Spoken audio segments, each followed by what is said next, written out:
नमस्ते, मैं हूं निखिल और भूपिंदर सोनी के साथ आपका स्वागत कर रहा हूं खबरगांव के इस वीडियो प्रेजेंटेशन में। क्या किसी टीम के खेल की तारीफ करने पर आपका घर बार व्यापार उजाड़ा जा सकता है? क्या किसी सरकार के बदल जाने पर किसी मुल्क का इतिहास बदला जा सकता है? इन दो प्रश्नों पर आज की बातचीत केंद्रित रहने वाली है। वो भी पहले हमको बात करनी है हिंदुस्तान की, जहां पर 14-15 साल का एक बच्चा था, उसने तारीफ की पाकिस्तान की क्रिकेट टीम की, जैसा मीडिया रिपोर्ट्स में लिखा है। बिल्कुल ठीक है, जो इंडियन क्रिकेट फैंस हैं उनको बहुत पसंद तो नहीं आएगी ये बात, बावजूद इसकी सजा क्या ये होगी कि आपका घर तोड़ दिया जाएगा विदाउट नोटिस? देखिए, इससे पहले ना हमको मीडिया को समझना पड़ेगा कि भाषा कैसे बदलती है। जैसे ही आप ये पूरी खबर हिंदी मीडिया में पढ़ते हैं या हिंदी के कोई भी वेबसाइट पर जाकर या न्यूज़ चैनल पे देखेंगे, तो वहां पे शब्द को लिखा है कि वो जो बच्चा है उसने क्या बोला, उसने देश विरोधी बात की, टिप्पणी की या नारे लगाए। कहीं कहीं अलग अलग शब्द मिलेंगे आपको। अब उसी चीज को जब आप पढ़ते हैं इंडियन एक्सप्रेस जैसे अखबारों में, या एक तरह से और जो बेहतर रिपोर्टिंग के लिए अखबार जाने जाते हैं उनको पढ़ेंगे, तो वहां पे उनका ये कहना है कि बच्चे ने तारीफ कर दी, ठीक है ना, या बच्चा जो है पाकिस्तान की क्रिकेट टीम के बारे में कुछ कह रहा था, जिसको जो सुनने वाला था उसने माना कि वो देश विरोधी बात कर रहा है, जिसको बाद में नारों में तब्दील कर दी है। सब चीजें हुई। हालांकि क्या बात हुई, मालवण की बात है, महाराष्ट्र की। मालवण सिंधु दुर्ग में पड़ता है, मालवण जगह है कोकण में, तो ये वहां की बात है, महाराष्ट्र की। तो हुआ ये कि मैच चल रहा था, मैच के दौरान पाकिस्तान की इनिंग पहले थी, तो इनिंग खत्म हो चुकी थी, इंडिया भी खेल रहा था।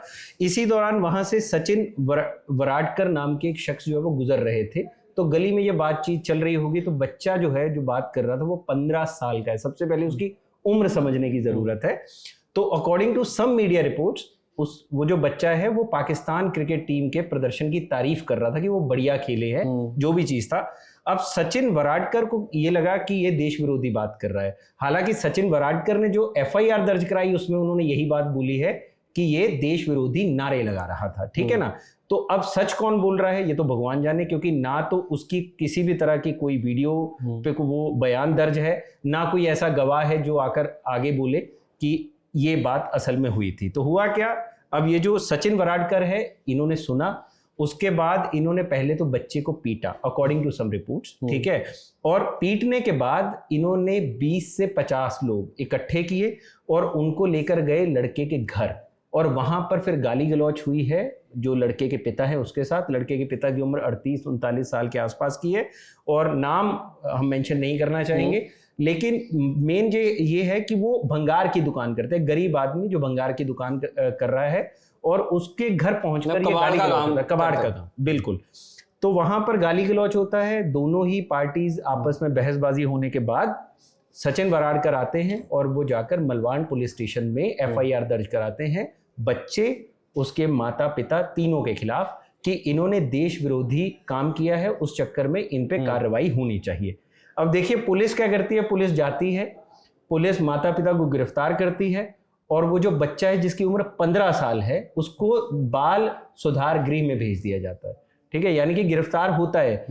हालांकि वहां पे क्या बात हुई पुलिस और जिन पे कंप्लेंट हुई है उस फैमिली के साथ, उसके बारे में हालांकि कोई ज्यादा जानकारी नहीं है, लेकिन हाँ एक FIR दर्ज होती है, उसके बाद उनको गिरफ्तार कर लिया जाता है। ये तो हो गई 25 तारीख की बात, 25 तक ये पूरा मामला आ जाता है। अब 25 को फिर एक रैली निकलती है, ठीक है, मतलब मलवान के जो वहाँ की लोकल लोग हैं वो इकट्ठे होते हैं और वो एक रैली निकालते हैं इस पूरे परिवार के खिलाफ एक्शन को लेकर, जिसके बाद ही ये पूरा एक्शन शुरू होता है, ठीक है। बुलडोजर कैसे पहुंच गया? हाँ, तो बुलडोजर कैसे पहुंचा?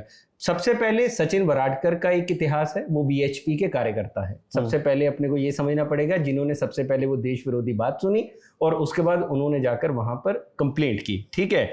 इसके बाद जो वहां पर निकलती है उनके खिलाफ रैली, वो कौन करता है? अकॉर्डिंग टू मीडिया रिपोर्ट सकल हिंदू समाज के लोग होते हैं जो वहां पर जाते हैं और उनके खिलाफ एक रैली निकालते हैं ताकि और प्रेशर क्रिएट किया जाए। अब यहाँ पर पिक्चर में कौन आता है? वहां पर पिक्चर में आते हैं MLA है जो नीलेश राणे उनका नाम है, शिवसेना शिंदे फ्रैक्शन से आते हैं, और कुंडल, अगर मैं सही बोल रहा हूँ, कुंडल से वो विधायक हैं वहां पर। अब नीलेश राणे, कुडाल होगा मेरे ख्याल, कुडाल हो सकता है, हाँ कुडाल इज द सेम। तो कुडाल बड़ी सुंदर जगह है, मतलब घूमने अभी जाना है आपको, तो अभी तो आप बाहर जा रहे हो, लेकिन जैसे कभी टाइम मिले तो कोकण जाइए, कुडाल इज वेरी ब्यूटीफुल। ठीक, तो कुडाल से वो एमएलए हैं वहां पे, कुडाल सीट से, और वो शिंदे शिवसेना से ही अभी वहां पर विधायक हैं। अब नीलेश राणे इसमें ऐड होते हैं, ठीक है ना, और मीडिया रिपोर्ट्स के मुताबिक जो वहां की सौरभ अग्रवाल हैं, मलवान एसपी, पहली बात तो जब उनसे पूछा जाता है कि फैमिली को गिरफ्तार कैसे किया गया, क्या आपके पास कोई सबूत था, तो वो ये कहते हैं कि ऑन सर्कमस्टेंशियल एविडेंस, कि हमारे पास एक आई है, रिपोर्ट दर्ज कराई गई है, और रिपोर्ट में जो किया हमने उसको आधार मानकर इनको कर लिया गिरफ्तार। अब दूसरी चीज वहां पे क्या होती है कि फैमिली अब केस लड़ेगी, वकील चाहिए, तो जो मलवान बार एसोसिएशन है वो भी इनका केस लेने से मना कर देती है। हालांकि थोड़ा सा एक जो रे ऑफ होप दिखती है वो जुडिशरी में दिखती है कि जैसे ये केस कोर्ट में जाता है तो जज उनको बेल दे देते हैं फैमिली को, ठीक है। लेकिन मीडिया रिपोर्ट्स के मुताबिक फैमिली को बेल तो मिल गई, लेकिन कोई उनकी जगह बॉन्ड देने के लिए नहीं आया, ठीक है ना। आगे तो वो एक किस्सा चल रहा है, हालांकि बेल हुई नहीं हुई वो अभी क्लैरिटी नहीं है, किसी भी मीडिया रिपोर्ट में उस चीज को लेकर अभी बात नहीं हुई है। अब इसमें नीलेश राणे जब ऐड होते हैं तो म्युनिसिपल अथॉरिटी जो वहां की है मलवान की, उसके जो चीफ ऑफिसर हैं संतोष जिरगे, ठीक है ना, वो टाइम्स ऑफ इंडिया को एक बयान देते हैं जिसमें वो ये कहते हैं कि उनके पास 2 लेटर आए कार्रवाई को लेकर। एक आया पुलिस की तरफ से कि लॉ एंड ऑर्डर बिगड़ रहा है, दूसरा लेटर आया नीलेश राणे की तरफ से, ठीक है ना, कि इस परिवार पे कार्रवाई होनी चाहिए। तो वो पहुंचे बुलडोजर लेकर, और वहां पे उन्होंने वो जो व्यक्ति है जिसके बेटे ने एलिजेडली कहा जाता है कि उसने देश विरोधी बात कर दी, उसकी दुकान जो थी भंगार की या कबाड़ की, उसको ढहा देते हैं। लेकिन इसमें पिलता सिर्फ एक आदमी नहीं है, ठीक है ना। अब वहां पर होता क्या है, उसी नुकसान, हाँ, इसमें नुकसान सिर्फ एक आदमी का नहीं है, इसमें नुकसान एक और शख्स का होता है। वो कौन है? उसी शख्स का भाई। उसकी दुकान भी वहां से 50 फीट आ गई थी और उसकी दुकान को भी बुलडोज कर दिया जाता है, जमींदोज कर दिया जाता है, साथ में था तो उसको। हाँ, और इंडियन एक्सप्रेस ने अभी हाल ही में एक रिपोर्ट छापी है जिसमें उसका बयान दर्ज है और वो बोल रहा है कि मेरा तो कोई कसूर भी नहीं था, मैं तो वहां पे मौजूद भी नहीं था, लेकिन फिर भी क्योंकि मैं उसका रिलेटिव हूं, मेरी दुकान को भी तोड़ दिया गया, ठीक है ना। और वो बेचारा बता रहा है कि मेरा 4 से 5 लाख का नुकसान हुआ है इस वजह से, और मेरी बेटी के ऐसे में 10वीं के एग्जाम चल रहे हैं। तो वो बहुत परेशान है, जो उसका बयान है उसमें काफ़ी परेशान साउंड कर रहा है वो आदमी कि मेरा कोई कसूर भी नहीं था तब भी हुआ। हालांकि जो म्युनिसिपैलिटी है वहाँ की, उनका ये भी कहना है कि सिर्फ इन पे एक्शन नहीं हुआ है, हमने औरों पे भी एक्शन लिया है, वहाँ पे कुछ और दुकानें भी तोड़ी गई है। यानी कि एक चीज़ को लेकर जो साफ दिख रहा है कि सब चीज़ें गड़ी गई और उसके बाद बुलडोजर चला। अब इसमें जो देखने वाली बात ये है निखिल कि एक तो ये सुप्रीम कोर्ट की जो आदेश है उसका ही कितना बड़ा उल्लंघन है, ऊपर से हमारे कॉन्स्टिट्यूशन का। अब सुप्रीम कोर्ट ने नवंबर 2024 में ही बुलडोजर एक्शन को लेकर अपनी तरफ से एक आदेश पारित किया था कि बुलडोजर एक्शन कि आप ऐसे नहीं कर सकते कि आपने किसी को भी कोई नोटिस नहीं दिया, जो कि वो बयान में बोल रहे हैं, टाइम्स ऑफ इंडिया को दिए कि हमने कोई भी नोटिस नहीं दिया फैमिली को, हमने जाकर तोड़ दिया, ठीक है ना। तो बिना नोटिस के आप कोई कार्रवाई नहीं कर सकते, बिना जांच के कोई कार्रवाई नहीं होगी। तो कुछ पैरामीटर सेट किए गए कि इसके बिना आप ये कार्रवाई नहीं कर सकते बुलडोजर वाली। और तीसरी एक जो हमारा कॉन्स्टिट्यूशन है उसका आर्टिकल 19 और आर्टिकल 21 आपको सर पे छत का अधिकार देता है कि आप वो नहीं छीन सकते किसी से भी। तो इन दोनों चीजों का उल्लंघन बार बार हो रहा है, और सोचिए गए हैं बुलडोजर से तोड़ दिया और कोई पूछने वाला भी नहीं है। तो ये सब चीजें हो रही हैं, लेकिन यहाँ एक और चीज जो ऐड होती है वो है हिंदुत्व पॉलिटिक्स, ठीक है ना। अगर हम बात, तो नीलेश राणे जो हैं इनके भाई हैं नीतीश राणे, ठीक है। तो नीतीश राणे भी आज के वक्त में अगर हम बात करें तो जो वहाँ का मलवान एरिया है वहाँ पे एक तरह से हिंदुत्व पॉलिटिक्स के लिए जाने माने नेता बनते जा रहे हैं वो भी। और ये जो नीलेश राणे हैं और नीतीश राणे हैं, ये किनके बेटे हैं? नारायण राणे जी के। तो नारायण राणे से ये पॉलिटिक्स चली आ रही है और नारायण राणे का अपना एक इतिहास रहा है हिंदुत्व पॉलिटिक्स को लेकर और बाकी चीजों को लेकर। अग्रेसिव पॉलिटिशियन है, बाहुबली जैसे हम बिहार में कहते हैं, उसी तरह का उनकी भी छवि है। स्ट्रॉन्ग मैन पॉलिटिक्स करते हैं नारायण राणे। कोकण की पॉलिटिक्स में स्पेशली उनका बड़ा दखल रहता है, सिंधुदुर्ग जहां से आते हैं। तो अब ये तो होगी सारी जानकारी। अच्छा, इसमें एक जो फैक्टर है वो और है जिसमें सरकार पे सीधे उंगली उठती है।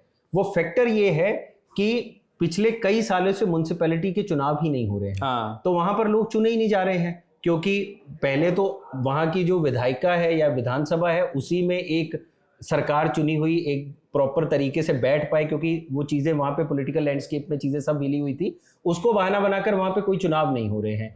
तो ऐसे में वो जो जितनी भी म्युनिसिपैलिटीज हैं वो सारी स्टेट एडमिनिस्ट्रेशन के अंडर चल रही हैं। तो अगर म्युनिसिपैलिटी ने कोई निर्णय लिया है तो वो स्टेट एडमिनिस्ट्रेशन का ही निर्णय है। तो यहाँ से सीधी उंगली जो है वो सरकार पे भी उठती है कि ये चीजें नहीं होनी चाहिए। अब यहाँ पे एक चीज और ऐड करता हूँ कि ये नीलेश राणे जो है, इन्होंने जब ये घर गिरे वहां पर इन्होंने ट्वीट किया है बुलडोजर चलते हुए का।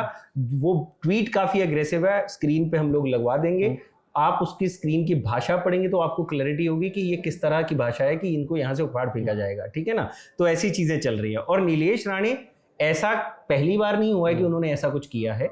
इससे पहले भी एक जराप विलेज पड़ता है कुडाल में ही, वहां पे एक माइनॉरिटी क्लास के ही एक शख्स की चाय की दुकान थी, ठीक है। तो ये मामला है 10 फरवरी 2024 का।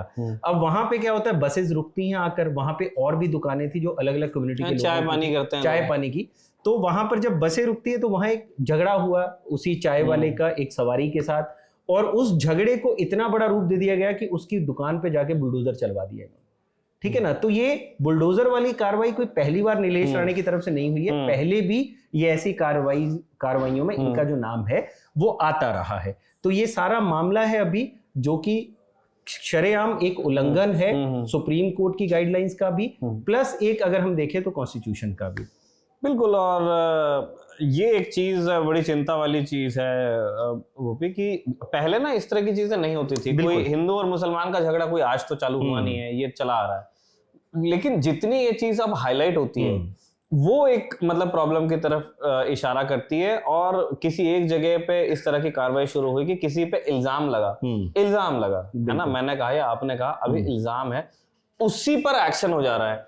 जो ड्यू प्रोसेस का पूरा कोर्स है कि वो कोर्ट में जाएगा, कोर्ट पे वहां से डिसीजन आ जाएगा, और अगर डिसीजन आता भी है गिल्टी का तो भी इसका आपकी प्रॉपर्टी से कोई लेना देना नहीं। Property can be unauthorised, illegal, whatever, लेकिन उसको भी हटाने का एक बिल्कुल दूसरा प्रोसेस है। सुप्रीम कोर्ट ने कहा कि आप अनऑथराइज्ड कंस्ट्रक्शन, इलीगल कंस्ट्रक्शन को हटा सकते हैं बस, लेकिन उसका एक उसूल है, उसका एक कानून है जिस पर हम चलेंगे और हटाएंगे। बिल्कुल। यहाँ क्या है, इस तरह की चीजें हो जाती हैं कि आइडेंटिफाई हो जाते हैं लोग कि हाँ भाई ये इस कम्युनिटी से आते हैं, इन्होंने ये बात बोल दी, चलाओ बुलडोजर। और ये भी चीज आपको देखने को मिलेगी कि जब इतनी ही प्रॉब्लमेटिक चीज कोई समाज का ऐसा व्यक्ति करता है जो एक मजबूत कम्युनिटी से आता है या एक मजबूत कास्ट से आता है, मजाले किसी की बुलडोजर चला भी जाए, तोड़ना तो मतलब दूसरी, और अगर गलती से टूट गया तो ऐसा बवाल होगा ना, है ना। मतलब हमारा भी, हम लोग अगर यहाँ पे ऐड करें तो देश विरोधी अगर कोई बात हो रही है, हम भी उसके खिलाफ वैसे ही खड़े हैं जैसे बाकी लोग हैं, लेकिन उसका कोई सबूत होना चाहिए, ड्यू प्रोसेस होना चाहिए। आप उसी के तरीके से चल सकते हैं। आप ये नहीं है कि किसी ने आके पुलिस को बोला कि फला ने ये बोल दिया है तो आप जाकर उनका घर गिरा दे रहे हैं, बुलडोजर चला दे रहे हैं। अच्छा, इसमें जो मतलब रीड बिटवीन द लाइंस है, ये ना बार बार बयान बदले जा रहे हैं, म्युनिसिपैलिटी की तरफ से बयान बदले जा रहे हैं। टाइम्स ऑफ इंडिया में बयान था शुरुआती वक्त का, इन्होंने बोला कि 2 लेटर आए, ये चीजें हुई। अब जब आप इंडियन एक्सप्रेस की इन्वेस्टिगेशन में जाएंगे तो जब ये वहां से बयान, उनसे बातचीत हो रही है तो वहां पे बयान इस बात को लेकर पलट जा रहा है कि ये हमें तो लैंड ओनर की तरफ से बोला गया कि उसकी जमीन पे कब्जा है, हम तो वो गिराने गए थे। तो वो जो जिसका घर गिरा है, जिसकी दुकान गिराई गई है, जो लड़का है उसका चाचा या ताया, जो भी उसके पिता का भाई जो साथ में जिसका नुकसान हुआ है, तो उनका ये कहना है कि राजन असगांवकर और सुहास असगांवकर, ये 2 जो लैंड ओनर्स थे उनके, ठीक है ना, एक के पास उनकी, एक की जगह पे उनकी दुकान थी, एक की जगह पे उनकी, ठीक है ना। और वो ये भी बोल रहा है बेचारा कि मैं 10,000 रुपए किराया देता हूं उनको, ठीक है ना। और 10,000 रुपए की किराए की बस ये है कि क्योंकि हम लोगों ने कोई लिखा पढ़त नहीं कर रखी है, तो इसका मतलब ये नहीं कि मैं किराया भर नहीं रहा था, ठीक है। तो वो चीजें धीरे धीरे अब क्योंकि अपना कॉलर बचाना है तो वो अब लैंडलॉर्ड्स की तरफ डाल दिया गया कि जिनकी संपत्ति वहां पे, जिनकी जमीन है, उन्होंने ही खुद बोला कि भाई ये हमारे यहाँ अवैध कब्जा करके बैठे हुए। इतना भी इजी नहीं होता वो भी, मतलब जमीनें भाई आपके पास भी होंगी, कुछ हैं, जो लोग हमारे दर्शक हैं, उनके भी एडवर्स पोजेशन या किसी अगर कब्जा है किसी का आपकी जमीन पे, आपको मैं देखता हूँ पीढ़ियां बीत जाती हैं किराएदार से मकान खाली कराने, ठीक है, अगर वो बैठ गया तो बिल्कुल। तो ये कोई तो बात नहीं है। इतना जरूर मुझे लगता है कि क्योंकि महाराष्ट्र में अब असेंबली इलेक्शंस तो हो गए, बिल्कुल, है ना, अब वहाँ म्युनिसिपैलिटी के इलेक्शंस आएंगे, बीएमसी के चुनाव होने वाले। हमने कुछ दिन पहले बात की थी, है ना, कि देवेंद्र फडणवीस और एकनाथ शिंदे के बीच में जिस तरह की चीजें चल रही हैं, जिस तरह का गॉसिप आ रहा है, बिल्कुल, तो वो बीएमसी को लेके तैयारी है, और बीएमसी के होंगे तो फिर बाकी म्युनिसिपैलिटीज के भी होंगे जो बड़े दिनों से हुए नहीं है। मुझे लगता है ना उस मतलब इलेक्शन को प्रभावित करने के लिए कि वहां कौन बड़ा होगा, वहां कौन विजिबल होगा, उसकी लड़ाई है ये। एक्चुअली अगर हम लोग बाकी स्टेट्स को भी देखें ना, तो ये जो विवाद है, धार्मिक विवाद कह लो, या एक बखेड़ा खड़ा कर देना किसी भी चीज को लेकर, ये सतत तैयारी रहती है। नेताओं को फर्क नहीं पड़ता कौन सा इलेक्शन आ रहा है, नेताओं को फर्क पड़ता है कि मैं वो आदमी हूं जिसने स्टैंड लिया पब्लिक के सामने, और कौन सी पब्लिक मेजोरिटी में है, स्टैंड उसी का लिया जाएगा। तो वो जहां भी, चाहे अगर आप ऐसी जगह, हाँ, तो बस वो वाला मसला है। तो वो इनका एक वो इनबिल्ट चला रहता है प्रोसेस कि अपने आप को रेलिवेंट बताते रहना है, लेकिन उस रेलिवेंस के चक्कर में किस गरीब का कहाँ नुकसान हो रहा है, वो शायद ये लोग थोड़ा सा बिल्कुल वहां पे चूक जाते हैं। मालवण से अब हम जा रहे हैं ढाका, बड़ा दूर है मालवण, अरेबियन सी के पास पड़ता है या उस तरफ पड़ता है, ठीक है। ढाका बिल्कुल आप पूरब में आ गए, पूरा हिंदुस्तान क्रॉस करके, है ना, बंगाल की खाड़ी के तरफ। वहां से भी अच्छी खबर तो नहीं आ रही है, टेक्स्ट बुक्स को चेंज किया जा रहा है। आप जानते हैं अंतरिम सरकार वहां पे चल रही है मोहम्मद यूनुस की, शेख हसीना हिंदुस्तान में है, दिल्ली में ही है, कहते हैं किसी बंगले में। और जब शेख हसीना वहां पे नहीं, जो अंतरिम सरकार है वो वहां के हार्डलाइन फैक्शंस को, जो बांग्लादेशी राइट विंग है, जो धार्मिक कट्टरपंथी हैं, उनको वो करने के लिए अब वहां की टेक्स्ट बुक्स में बदलाव कर रही है। बिल्कुल, लगातार इस तरह से हमने कुछ टेक्स्ट बुक्स के बारे में पहले सुना था, अभी फिर से सुन रहे हैं। आज फिर एक्सप्रेस ने एक पीस पब्लिश किया है और हिस्ट्री को ना रीराइट कर। मैंने ये भी देखा ना वो कि भाई जब जो आके बैठ जाता है ना, वो फिर अपने हिसाब से इतिहास सुनाना चाहता है। बिल्कुल सही बात है। तो वो, और ये ऐसा नहीं है एक जगह हुआ है, वो हर जगह हुआ है। अगर आप माओ जेडोंग को देखेंगे, आप रशिया के प्रीमियर्स को देखेंगे, तो वो जो भी रहे हैं, स्टालिन तक, तो ये सब लोग अपना अपनी वक्त में अपने आप को बड़ा दिखाते आए हैं। माओ ने कहा आने के बाद कि जो इससे पहले था वो, उसको वो कहते थे, मतलब चाइनीज में कुछ और होगा, इंग्लिश में मैं बताता हूँ, सेंचुरी ऑफ ह्यूमिलेशन। बिल्कुल, कि एक सदी तक उन्होंने कहा मेरे आने से पहले एक सदी तक जो चीन में हुआ है, वो हमें ह्यूमिलेट करने के लिए हुआ है। इसलिए जितनी भी संधियां हैं, जितनी भी ट्रीटीज है, मैं नहीं मानता। और उसका खामियाजा कई देश है जो उनकी सीमा के साथ लगते हैं, सब भुगत रहे हैं, इंक्लूडिंग अस।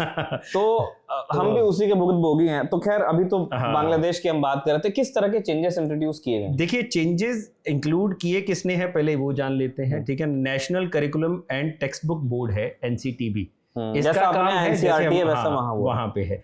तो इनका क्या काम होता है, वही है कि जो हायर सेकेंडरी और जो लोअर मिडिल क्लासेस के बच्चे होते हैं, उनके साथ उनकी किताबों में उनको क्या पढ़ाया जाएगा वो तय करना इनका काम होता है। लेकिन अब क्योंकि वहां पे तख्ता पलट हो गया है, तख्ता पलट होने के बाद 57 एक्सपर्ट्स की एक टीम लगाई गई, ठीक है, जिन्होंने 441 स्कूल बुक्स, यानी कि 441 किताबें हैं ऐसी अलग अलग जिनमें पूरी जो हिस्ट्री है उसको और फैक्ट्स को रीराइट करने का काम किया है। और लगभग 40 करोड़ नई किताबें छापी जा रही हैं सिर्फ इस एक मुहिम के चलते। यानी कि किताबें दोबारा से छप रही हैं और दोबारा से वो जो रीडिंग मटेरियल है वो बच्चों को सप्लाई होगा, और उनके लिए अब बांग्लादेश का इतिहास बदल चुका होगा, ठीक है ना।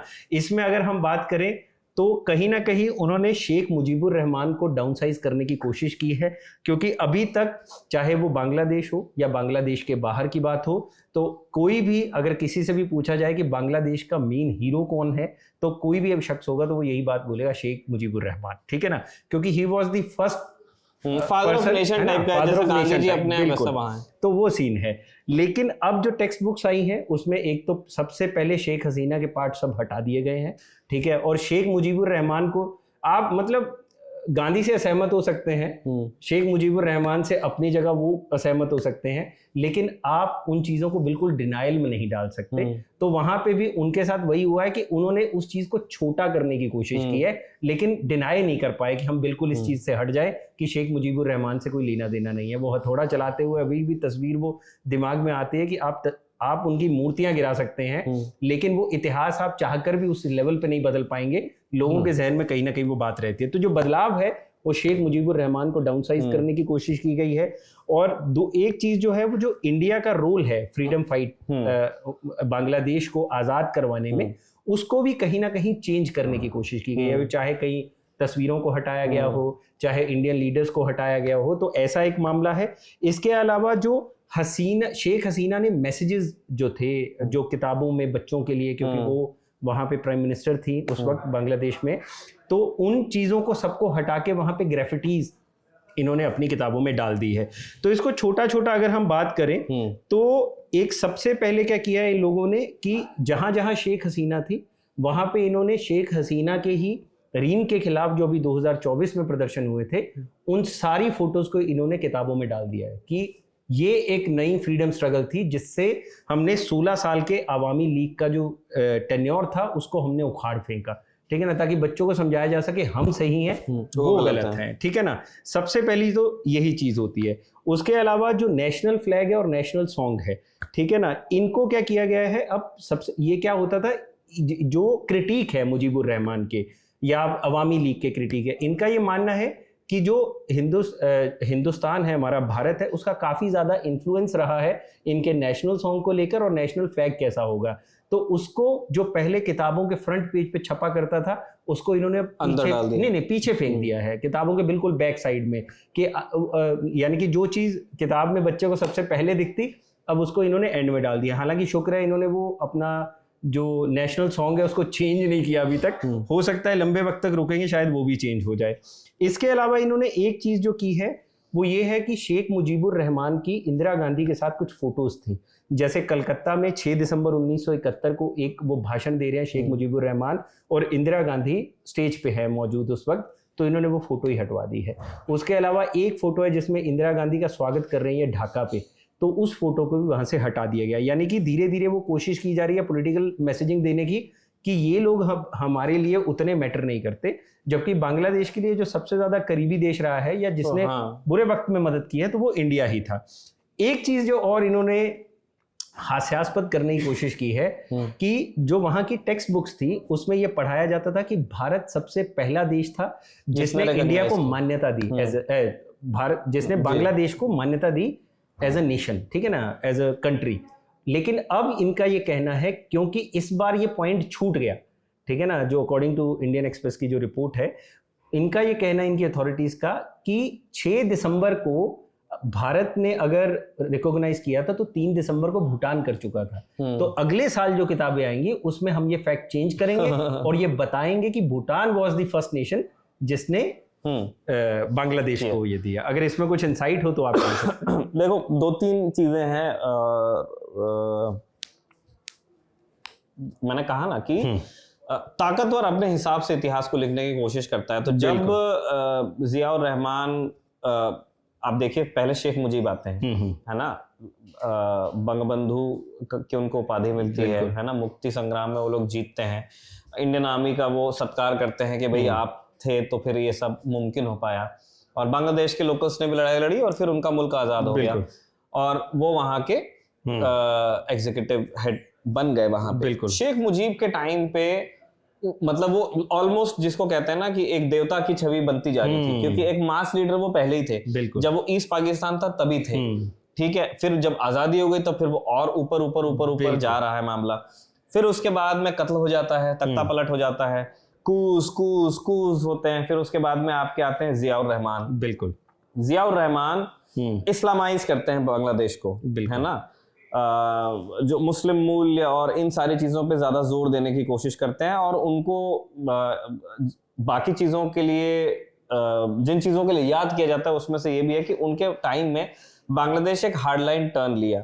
अब आपको हिस्ट्री समझनी पड़ेगी कि जियाउर रहमान जैसा व्यक्ति इस्टेब्लिश होता कैसे, भाई ये तो सुनने में ही लग रहा है ना खराब कि एक आदमी आया है ना, बिल्कुल। एक मिलिट्री ऑफिसर, जिसके टाइम पे हार्डलाइन फैक्शंस, तो वो तो वहां के लोगों को भी ठीक नहीं लगा होगा। बिल्कुल। असलियत ये है कि शेख मुजीब आए तो थे एज अ हीरो, लेकिन शेख मुजीब एक स्वतंत्रता सेनानी अच्छे थे, लेकिन एक बहुत अच्छे एडमिनिस्ट्रेटर नहीं थे।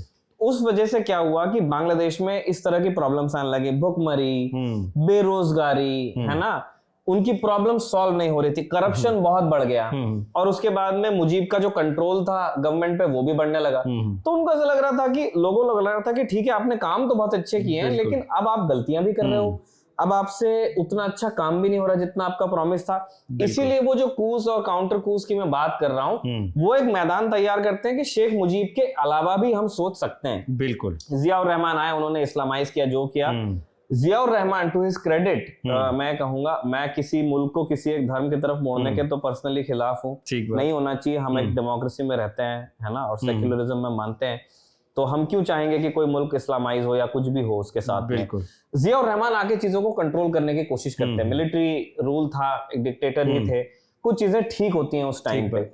तो बांग्लादेश में अब फिर एक समय आया तो शेख मुजीब का तो कत्ल ही हो गया, जियाउर रहमान भी बीत गए, उनकी वाइफ अब जो है खालिदा जिया, वो प्राइम मिनिस्टर रही वहां पे। तो जब शेख मुजीब भी बीत गए, है ना, और जियाउर रहमान भी बीत गए, तो अब मेन आदमी दोनों नहीं है, बचा कौन, वाइफ है यहाँ पे, और उधर उनकी बेटी, हाँ, और बेटी है जो वापस आती है, और दोनों एक के बाद एक प्राइम मिनिस्टर बनती है।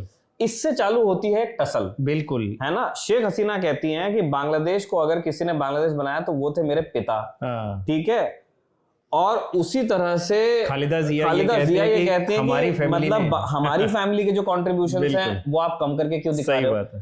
जैसे आपने बताया ना कि रिकॉग्नाइज किसने किया, उसी तरह प्रोक्लेमेशन ऑफ इंडिपेंडेंस को लेके भी है। जो आप शेख हसीना से या अवामी लीग के लोगों से पूछोगे कि भाई भारत किसने घोषित ऐलान किया था कि बांग्लादेश एक आजाद मुल्क है, बिल्कुल वो बोलेंगे शेख मुजीब, ठीक, क्योंकि उनके लिए फादर ऑफ नेशन वो है।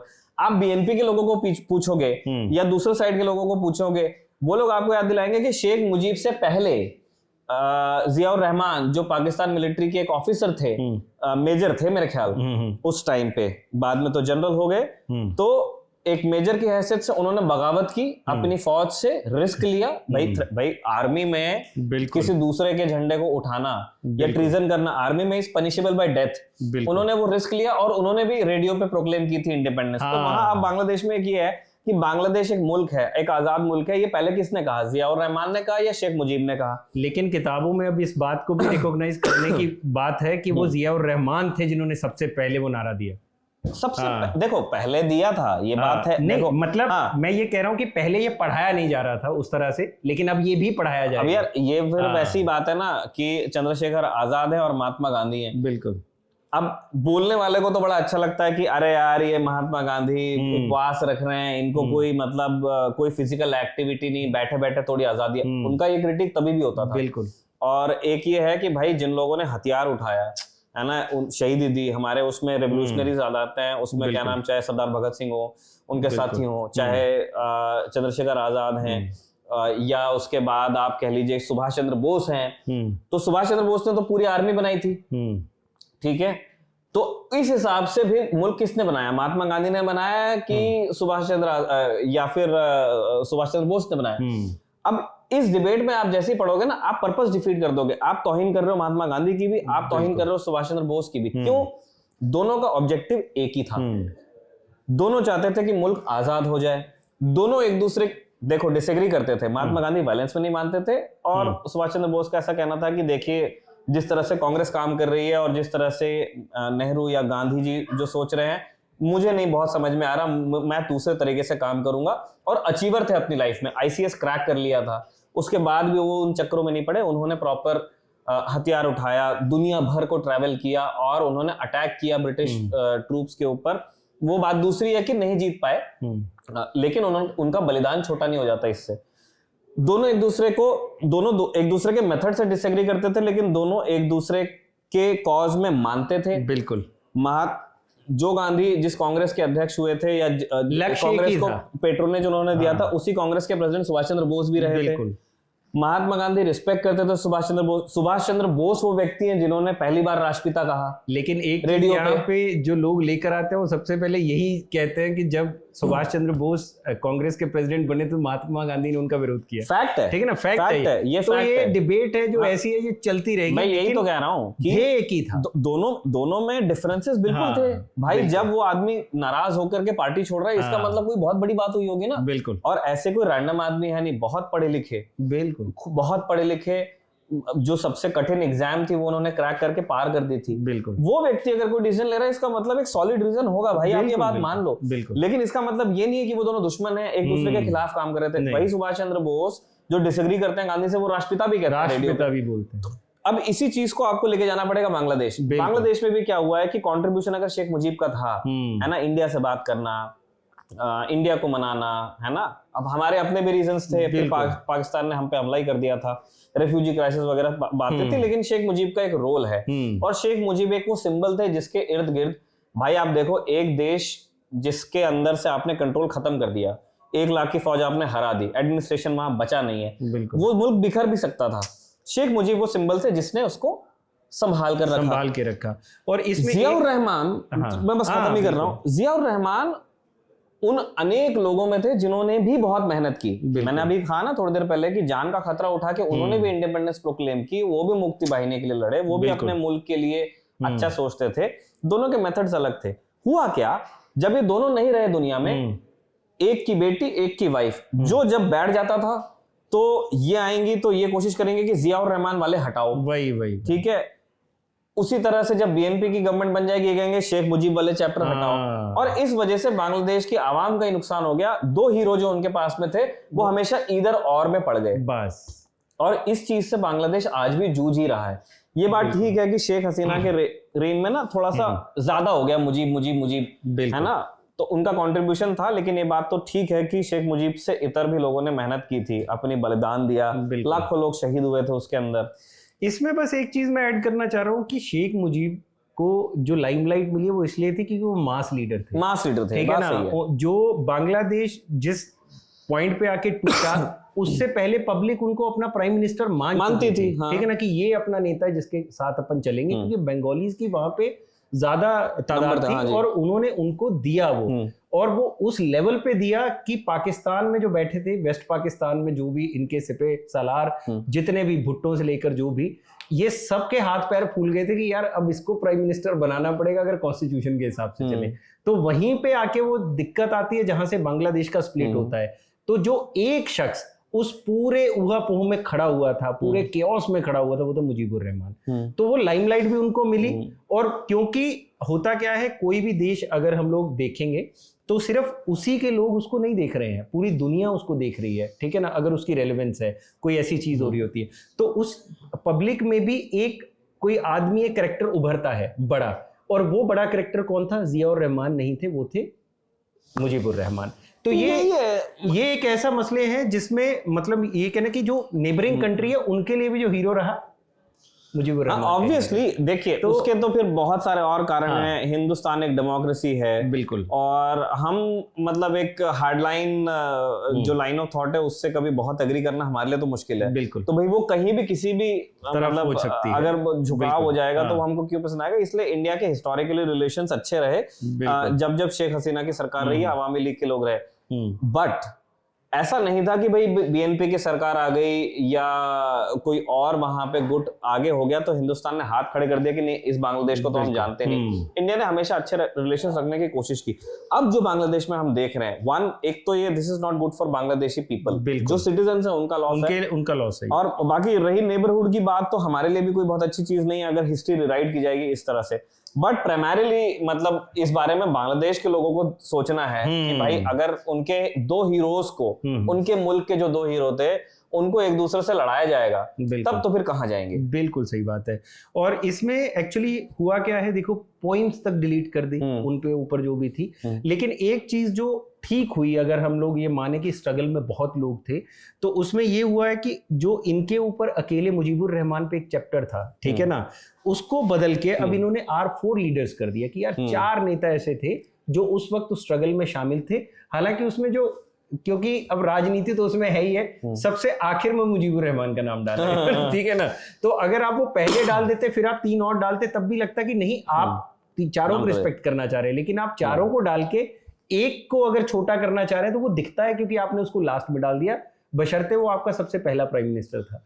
ठीक है ना। तो ये चीजें तो चलती रहेंगी, बाकी और लेकिन हिस्ट्री अकेले बांग्लादेश में चेंज नहीं हो रही है, बहुत जगह हो रही है, किताबों में भी बहुत कुछ चेंज हो रहा है, बहुत जगह हो रही है। और हमको अभी ये भी देखना है कि जो लोग बांग्लादेश में कर रहे हैं चेंज हिस्ट्री को, वो कितने दिन रुकेंगे, क्योंकि मोहम्मद यूनुस की जो गवर्नमेंट है वो, मैं कहता हूँ भूपिंदर, बोरोड टाइम पे है। बिल्कुल ठीक, मैं नहीं कहता कि अवामी लीग वापस आ जाएगी, लेकिन इंटरनल कॉन्ट्रडिक्शंस बहुत हैं। बिल्कुल। और वहां पे अब लोग ना अनईजी हो रहे हैं कि भाई जल्दी इलेक्शन कराओ, चाहे वो जमात के लोग हों, चाहे वो आर्मी के लोग हों, चाहे वो जातीय परिषद के लोग हों। तो अभी ये सब ना और मजेदार हो जाएगा। उसमें राजदूत का एक एपिसोड भी शायद एक दिन पहले का, वो हम आपको डिस्क्रिप्शन में डाल देंगे कि वहां पे एक्चुअली चल क्या रहा है वहां पे। वो काफी इंसाइटफुल शो था और बहुत अच्छा लिखा था अभिषेक ने, और वो काफी रिसर्च था। ठीक है ना, ताकि अपन समझ पाए कि बांग्लादेश में ये जो चल रहा है, आइडिया लग जाएगा आपको कि वो लंबे वक्त तक चलने वाला क्यों। क्योंकि आप किताबें जितनी मर्जी बदल लो, कोई भी हिस्ट्री है, अगर आपको उसको पकाना है तो 50-60 साल लगते हैं। एक पीढ़ी बूढ़ी होती है, तब वो समझती है कि नहीं हमारा एक नहीं 4 लीडर थे। आप 1 साल कुछ पढ़ाने के बाद अगर सोचें कि वो चेंज हो जाएगा तो वो मुश्किल नहीं होगा। तो ये खैर इसी नोट पर हम इस बातचीत को कंक्लूड कर रहे हैं। कमेंट बॉक्स में लिख के बताइएगा आपको कैसा लगा। आपने हम दोनों को तो देख लिया कैमरे पे, कैमरे के पीछे भी एक व्यक्ति है जो इस बातचीत का ही हिस्सा है, उनका नाम है इरशाद। उनको भी शुक्रिया कहिएगा। अगर किसी सुधार की गुंजाइश लगती है तो सुधार भी बताइएगा, और देखते रहिए खबरगांव। शुक्रिया।